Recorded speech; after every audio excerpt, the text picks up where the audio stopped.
Hi everybody! So the Game Awards happened last night at the time of recording. I wasn't feeling well, so I missed the event live. Let's just say migraines suck. So were there any hype games announced, or were the announcement as big a sham as the Game Awards themselves? Let's find out. So to start out the video, I'm going to be Mr. Negative. Yes, that is a Marvel Spider-Man reference, as Mr. Negative was a pretty important villain in the first game. Bad jokes aside, there's not a lot I'm really all that interested in, and I figured let's get it out of the way first.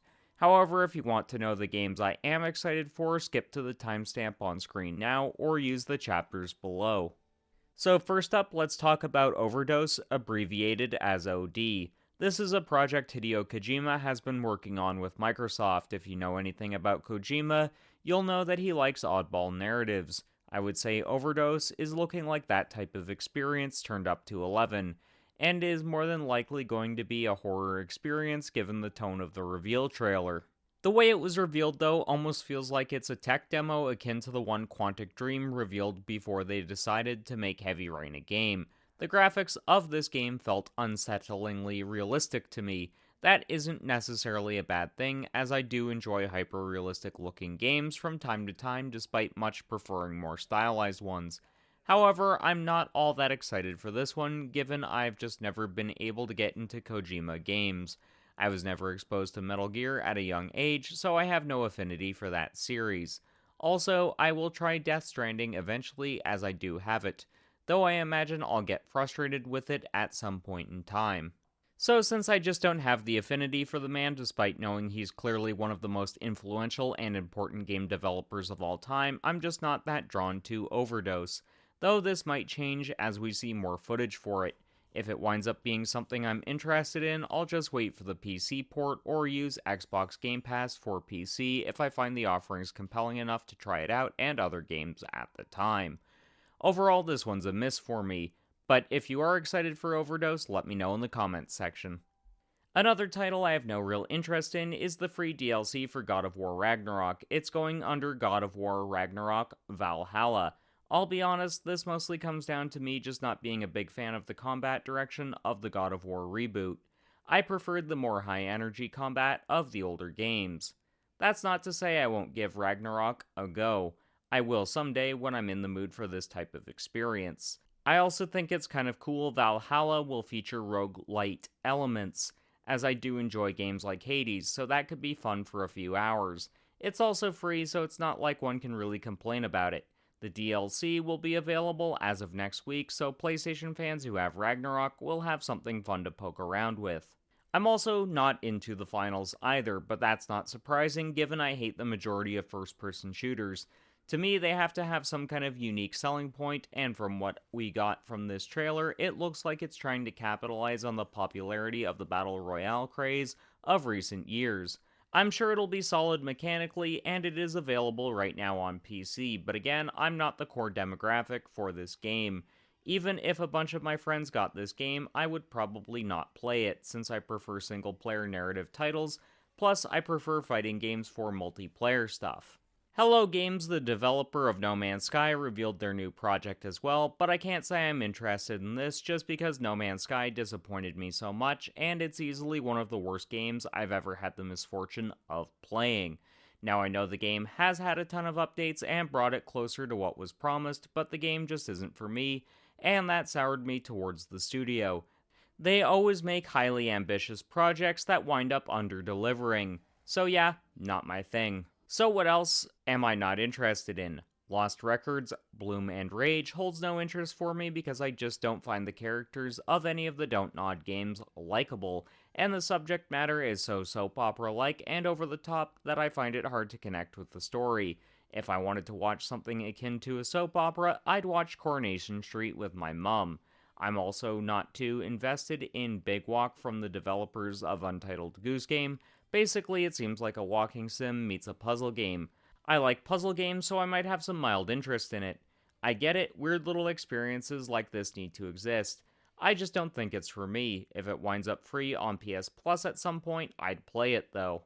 The Dead by Daylight spinoff, the casting of Frank Stone, also really isn't my thing.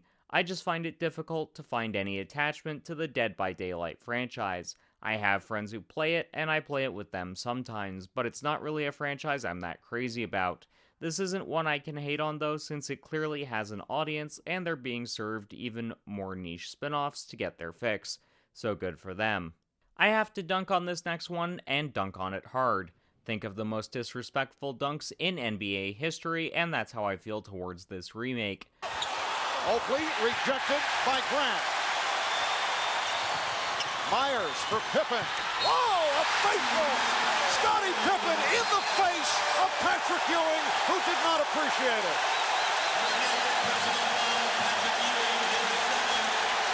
A Tale of Two Brothers is being remade.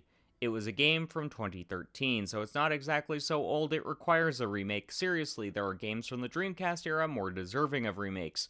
Skies of Arcadia? Anyone? Also, yes, that's a teaser for what's coming up in the games I'm excited for segment. But the remake for Tales of Two Sons just holds no interest for me because of the type of game it is. These types of games just aren't my thing, and my tolerance for janky bullshit mechanics has always been low, even as a kid. That's pretty much what A Tale of Two Brothers is. Now I get what the devs were going for. They want you to feel like you're developing a connection to the characters, but I just don't appreciate it when good game design is thrown out the window to service the narrative. At that point, make a fucking book or movie. That medium's more suited to what you're going for. I played the original at a friend's house, and it wasn't for me. The last few games I have zero interest in are As Dusk Falls, just not my kind of game, Warhammer 40k Space Marine 2, The First Descendant, Exoborn, Ready or Not, and GTFO. They just don't do anything for me. Next up, we have the meh category, games that didn't get on my shit list, and games that I'm not too excited about either. Thankfully, it's relatively short. Starting off the meh category is Skull and Bones. This game would normally be something I'd be all over. I've loved pirate-based media since childhood. Treasure Island is one of my all-time favorite novels, and I really enjoyed the Muppets' take on it. Also, the Pirates of the Caribbean movies are always good times to me. But I don't typically enjoy large and mostly empty open-world affairs, which Ubisoft are known for. So Skull and Bones, while it has been on my radar, isn't one I'm going to go out and buy day one. It's more of an I'll buy it at a heavy discount kind of game. The game is coming out fairly early in the year, so I imagine it'll be steeply discounted by this time next year. Dragon Ball Sparking Zero also falls under the middling category for me. I do love the Dragon Ball franchise, and Akira Toriyama is one of my all-time favorite manga artists. However, I've just never been super big into the Dragon Ball video games for whatever reason. I just don't have the nostalgia for the Budokai games, which this is a continuation of. I know I'm getting it at some point when it goes on sale, but again, it's not a game I'm dying to play. Next up is Senua's Saga, which is coming in 2024. I haven't played the first game, Senua's Sacrifice, but I have heard it's a pretty good game. Also, I do like 2007's Heavenly Sword, so clearly I have some interest in Ninja Theory projects. It's just I can't say I'm all that excited either, as there are just other games I already own that I need to play first, and there are other upcoming games I'm far more excited about. Tales of Kenzira is another game I'm just not sure on. It has a lot of things I like going for it, as I do love a good 2D platformer with nice art styles, but I feel like we've had tons of those lately. The unique selling point of this one is it'll be very story-driven, which a lot of these typically aren't. But I don't know, this one feels like a game I'd pick up under $10 and really love, but anything above that feels like too much. Unusual June is another one I'm just unsure of. The art style, I'm all about. The action-adventure gameplay, I'm all for. But the lack of voice acting and the using random noises to simulate the talking, it's just something that's hit or miss for me. I feel like I'll have fun with this game as it looks fun and interesting, but little quirks would just pile up to annoy me. It's another game I'm going to keep my eye on though.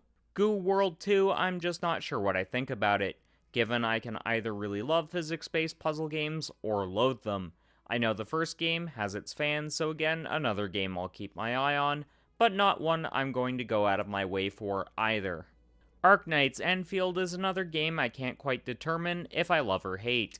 Its world setting and aesthetics, I'm all for. Its gameplay loop, I'm unsure of, as it combines action combat with tower defense. I like these things separately, but together, I'm just not sure. But I think that wraps up my games I'm unsure of. Let's move on to the games I do have a ton of interest in.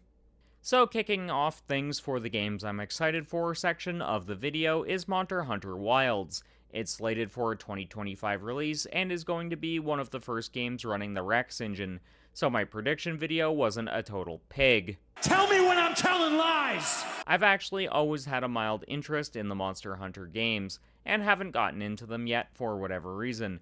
Maybe getting in at the ground floor with Wilds will be the perfect opportunity to do so. Anyways, the game is absolutely breathtaking to look at, and the particle effects used for the sand physics are some of the best I've seen so far. How much of it is cinematics versus gameplay is hard to say at this point. But this game is going to be a game changer in so many ways. Monster Hunter Worlds was more or less the series' first big break into the mainstream, so this is going to possibly be even more popular and not just be a game that appeals to the only hardcore Monster Hunter fanbase. But what can I say, the gameplay loop is clearly intended to be addictive and interesting. If I was to hazard a guess, this game is going to come out in the early to mid portions of 2025. It's also probably a day one purchase for me.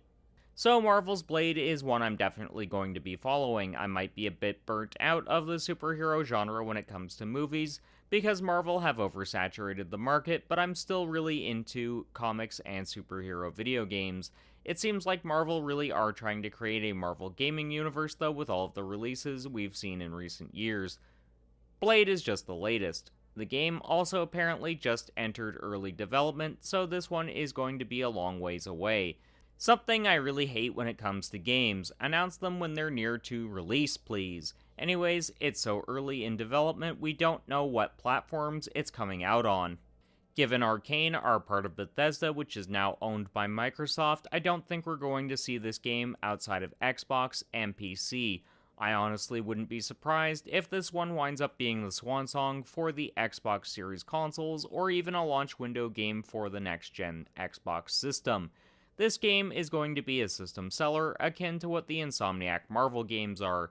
The earliest I think we're going to see this is 2026, but even that feels a bit early. For whatever reason, Blade is having a resurgence, which is kind of cool.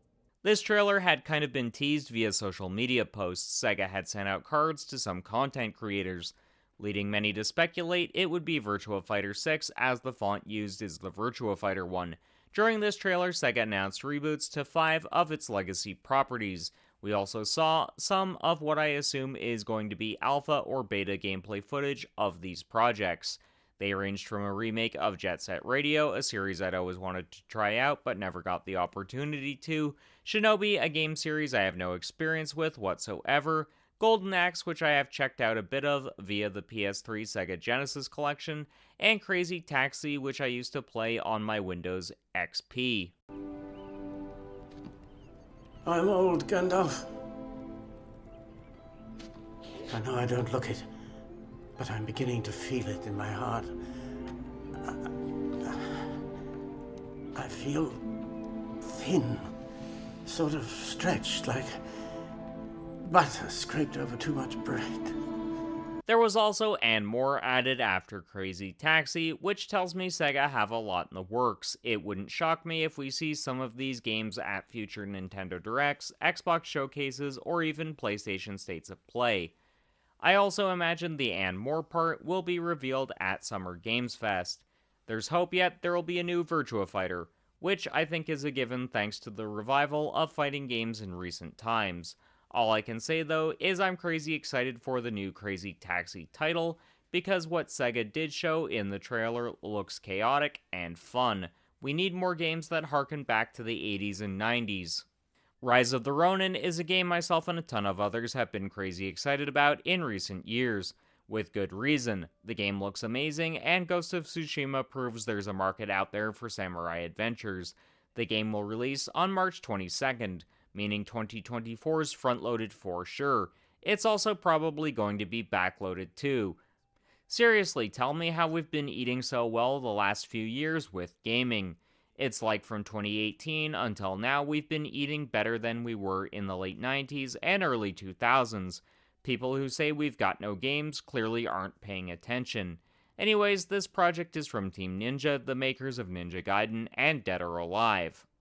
I actually imagine we're going to hear something about the supposed Ninja Gaiden reboot sometime next year, especially if Rise of the Ronin does well, which I think it will. It'll be a bit like Ghost of Tsushima in that it's a genre of game underserved, so people obsessed with samurai and Japanese culture will buy it. Oops, I'm breaking the fourth wall. It'll also garner enough attention from the normies to sell decently since they tend to enjoy action combat. I'm calling it now, this game is going to be a system mover for PS5. Exodus caught my attention before I knew it was even being developed by ex-BioWare employees. I've always been a sucker for sci-fi. I'm one of those weirdos who loves both Star Wars and Star Trek, though I prefer Star Trek of the two. Now's a perfect time to plug this. I was a guest on my friend's podcast called Star Trek The Undiscovered Podcast. Link for that will be in the description and in a pinned comment. Anyways, Exodus just has me interested because I love RPGs and sci-fi. A perfect combination for me. I think this game is pretty far away from release though, since this was the announcement trailer and we weren't given a release window. It wouldn't surprise me if this is a 2027 or later game. Either way, looks gorgeous. The last few games that caught my attention were Kamuri, which is a new project from a former Tango Gamesworks employee. It looks bright, colorful, and unique, so right up my alley. Jurassic Park Survival also has my interest just because I love dinosaurs. Always have, always will. So even if it winds up not being a type of game I'd normally enjoy, I might just check it out anyways. It's a revival of a cancelled Jurassic Park game from the 2000s, so that's interesting. Last Sentinel also looks kind of cool just from the setting alone, but that was just an elaborate cinematic, so the game might fall off for me, but it is on my radar anyways. Mecha Break also caught my attention. I imagine a lot of my friends will pick this up, as I know a lot of mech heads.